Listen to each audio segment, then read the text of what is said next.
សុស្ដីខ្ញុំស៊ីណានេះគឺជាវីដេអូដំបូងរបស់ខ្ញុំដែលខ្ញុំផុសនៅក្នុង YouTube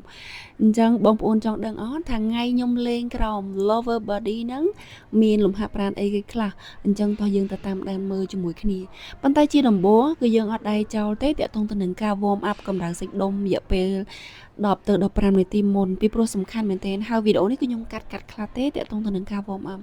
ហើយខ្ញុំប្រាប់បងប្អូនថាតើលំហាត់ប្រាណណាដែលវាសំខាន់មែនទែនទៅផ្ដោតទៅលើសាច់ដុំគូតរបស់យើងពីព្រោះស្រីចា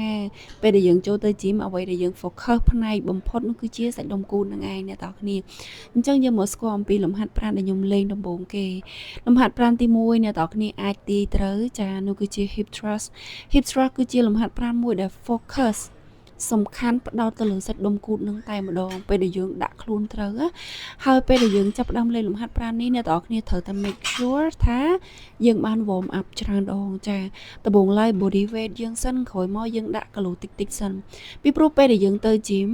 គឺយើង set up program ហើយថ្ងៃនេះយើងត្រូវលេងគីឡូប៉ុន្មានឧទាហរណ៍អ្នកទាំងគ្នាលេងគីឡូ100មិនទៅដល់យើងដាក់គីឡូ100ហើយយើងចូលលេងហ្មងឯងអានឹងគឺអត់ត្រូវទេអ្នកទាំងគ្នាព្រោះរាងកាយរបស់យើងគឺវាអត់ដឹងចាអញ្ចឹងអ្នកទាំងគ្នាត្រូវតែ take your time warm up step by step សិនចាខ្ញុំដឹងថាលំហាត់ប្រាណមួយនេះវាអាចនឹងហត់ពីព្រោះត្រូវការរៀបចំហើយខ្ញុំធ្វើម្នាក់ឯងគ្រប់យ៉ាងហ្នឹងហើយអញ្ចឹងវាអាចនឹងរៀងពិបាកប៉ុន្តែវាអត់ជាបញ្ហាដើម្បីរៀងរបស់យើងស្អាតគូតរបស់យើងស្អាតយើងអត់ខ្វល់ច្រើនក្នុងចំណុចហ្នឹងទេចា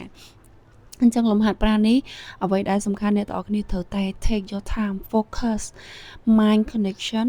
ទៅសាច់ដុំគូតរបស់យើងនឹងចាពីព្រោះកន្លែងដែលយើងចង់ឲ្យទៅគឺជាសាច់ដុំគូតអញ្ចឹងពេលដែលលេងអ្នកទាំងអស់គ្នាត្រូវតែគិតនៅត្រង់បរិវេណហ្នឹងហើយត្រូវតែ focus ខ្លាំងមែនទែនជាពិសេសពេលដែលយើងចុះក្រោមយើងត្រូវតែ slowly down វាចាំបាច់ធ្វើតែអញ្ចឹងបើយើងអត់ធ្វើអញ្ចឹងទេយើងអាច build សាច់ដុំបានទេអ្នកទាំងអស់គ្នាចាហើយយើងចប់លំហាត់ប្រាណទី1ហើយដែលយើងហៅថា hip thrust ហ្នឹងឯង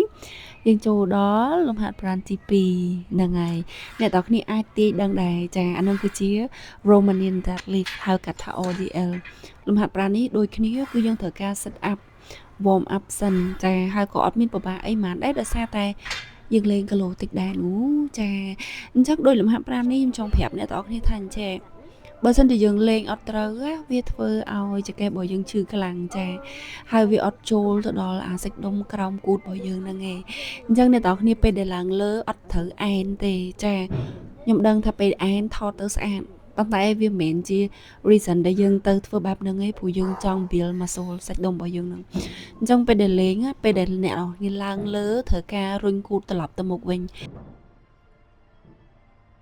your spine ហ្នឹងហើយរបៀបថាយើង rounding your spine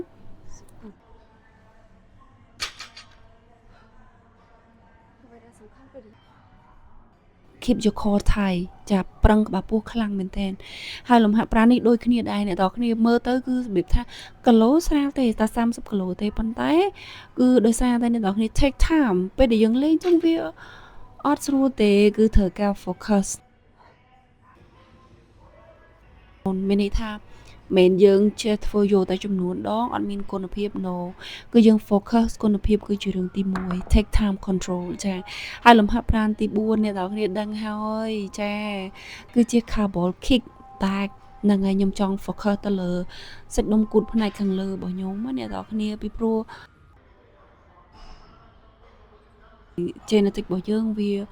អត់អំណោយផលកន្លែងហ្នឹងគឺយើងត្រូវតែ focus រៀងខ្លាំងតិចគឺខ្ញុំអស់ហើយបន្ទាប់ពីយើងចប់លំហាត់ប្រាណទី1រហូតដល់ទី3ចូលដល់ទី4គឺអមតែម្ដងអ្នកទាំងគ្នាប៉ុន្តែខ្ញុំក៏ធ្វើចូលគ្នាជាមួយនឹង pull lunge ចាមិនស្រួលទេអ្នកទាំងគ្នាពិបាកប៉ុន្តែមិនវាគឺជា reason ដែលយើងទៅជីមបើសិនជាស្រួលមានន័យថាយើងត្រូវនៅផ្ទះមែនអត់អញ្ចឹងបើសិនជាបងប្អូនចង់បានលំហាត់ប្រាណដែលផ្ដោតទៅលើ